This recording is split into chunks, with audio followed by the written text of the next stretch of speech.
गुजरावाला में 4 police warden का एक शहरी पर बहमाना तशद्दुद, शहरी के कपड़े फाड़ दिए गए। खुदारा इन पुलिस वालों को पंजाब वजीर आला साहिबा कड़ी सजा दें। IG साहब RPO गुजरावाला वाकया का नोटिस लें।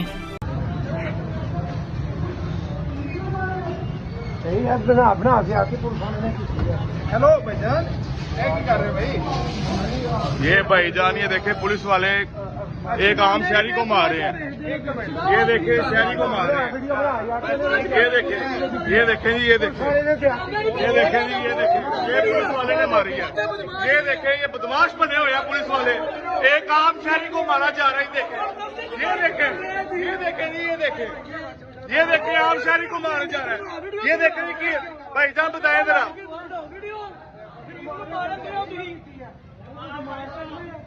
आम शहरी को मारा जा रहा है दफ्तर में बाहर। ये देखें जी, ये सारे खड़े हैं। ये बदमाश बने हुए हैं ट्रैफिक वाले। ये देखिए, ये भाई को धक्का के मारा जा रहा है। ये देखें, बात करने का तरीका देखें इनका। ये तरीका देखें इनका बात करने का। ये बदमाश बने हुए हैं। देखें जरा, IG साहब देखें।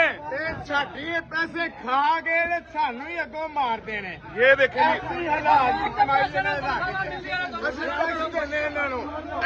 टैक्स देने कंजरा ये कंजरा टैक्स देंगे तो अभी दलील होने खुद। हाँ जी, ये देखें जी, मारा जा रहा है। ये देखें मुल्जम को, ये कोई शहरी को मारा है, मुल्जम है कोई। ये देखें जी,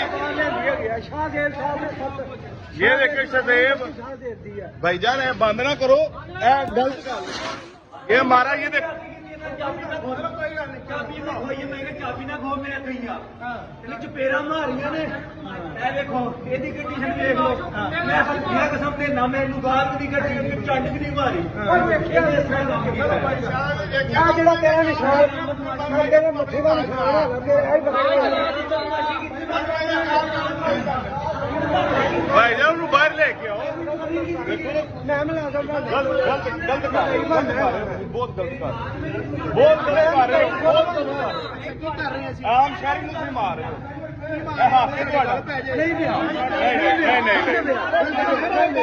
नहीं जनाब, नहीं।